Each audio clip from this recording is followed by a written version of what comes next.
और बढ़ते हैं मध्य प्रदेश के उस सीट की तरफ जहां पर साख दांव पर लगी थी, नाक की जीत दांव पर लगी थी। छिंदवाड़ा का अमरवाड़ा जहां पर उपचुनाव हुआ और शाह का ये अमरवाड़ा हो गया। जी हां, मध्य प्रदेश और बिहार समेत 7 राज्यों की 13 सीटों पर हुए विधानसभा के उपचुनाव के नतीजे आ गए हैं और सभी सीटों पर 10 जुलाई को वोटिंग हुई थी। इनमें से कांग्रेस ने 4, टीएमसी ने 4, भाजपा ने 2, आप और डीएमके और निर्दलीय ने एक एक सीट जीत ली है। इनमें से 10 सीटें विधायकों के इस्तीफे और 3 सीटें विधायकों के निधन की वजह से खाली हुई है।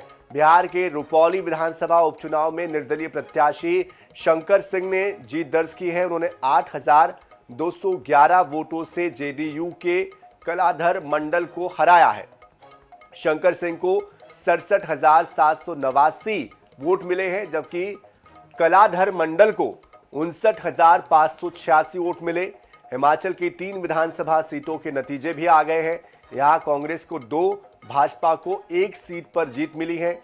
देहरा विधानसभा सीट से सीएम सुखविंदर सुक्खू की पत्नी कमलेश ठाकुर को 9,399 वोटों से जीत मिली। उन्होंने भाजपा के होशियार सिंह को हराया है। उत्तराखंड की दोनों सीटों पर कांग्रेस बढ़त बनाए हुए है। पंजाब के जालंधर पश्चिम सीट से आप उम्मीदवार मोहिंदर भगत आगे बताए गए हैं।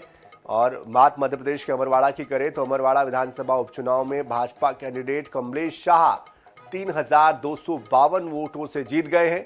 शनिवार को पीजी कॉलेज में हुई इस काउंटिंग में काफी उलटफेर होता रहा। पहले 3 राउंड तक भाजपा आगे रही, फिर उतार चढ़ाव के बीच 17वें राउंड तक कांग्रेस के धीरेन्द्र शाह लीड बनाए हुए थे और आखिर के जो 3 राउंड थे वहां पर भाजपा को बढ़त मिली। कांग्रेस ने 2 राउंड की काउंटिंग में गड़बड़ी की आशंका जाहिर की है। कांग्रेस समर्थकों ने रीकाउंटिंग की भी मांग कर दी है।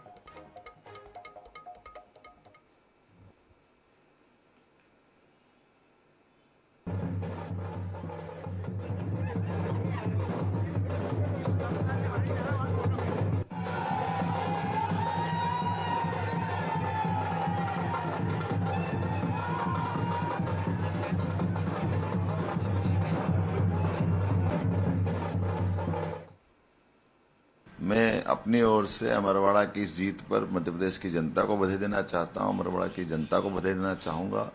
आज मैं मुंबई में हूं, लेकिन मेरा मन लगा हुआ है कि मैं ऐसा लग रहा है कि अमरवाड़ा की जीत में हमारे कार्यकर्ताओं के साथ, वहां की जनता के साथ उस जश्न में शामिल हूं। मेरी अपनी ओर से एक अच्छी जीत की बहुत बधाई। और इस खबर पर अधिक जानकारी के लिए बात करने के लिए हमारे साथ हमारे मध्य प्रदेश के ब्यूरो चीफ अनुराग मालवीय भी जुड़ चुके हैं।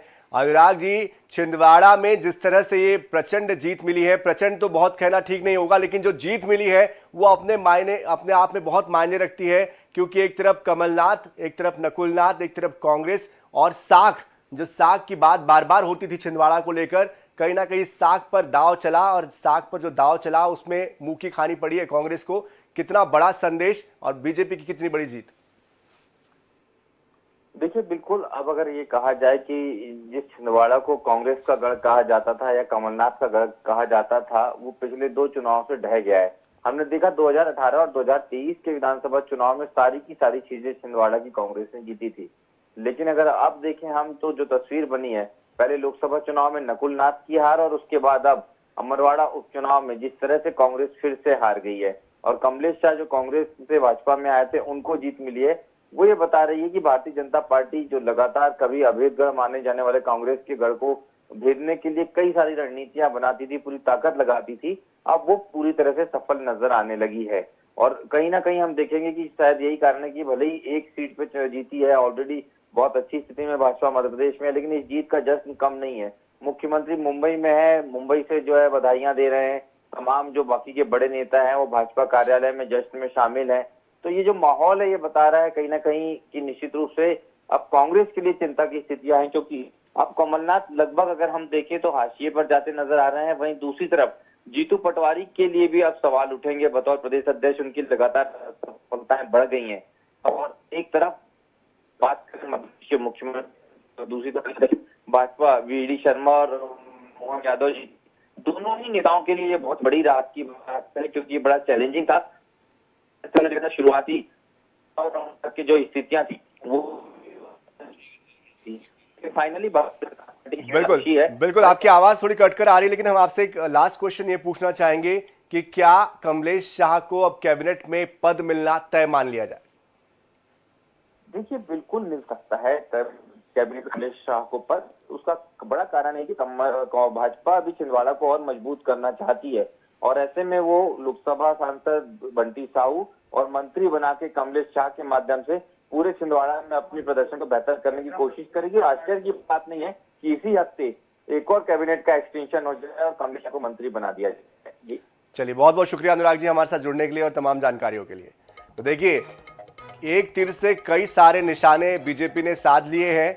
एक तो कांग्रेस का जो गढ़ था उसको ढा दिया, कमलनाथ की जो राजनीति थी उस पर विराम लगा दिया, उनका जो कद था वो छोटा कर दिया, कहीं ना कहीं राजनीतिक तौर पर हाशिए पर चले गए कमलनाथ, नकुलनाथ और नाथ परिवार। और तीसरी बड़ी बात ये कि एक बड़ा संदेश जनता को दे दिया कि भविष्य जो है वो बीजेपी के साथ है छिंदवाड़ा का, और इसलिए मध्य प्रदेश के साथ साथ छिंदवाड़ा को भी बीजेपी आगे बढ़ाएगी और इसलिए भी ये मंत्री पद दिया जा रहा है।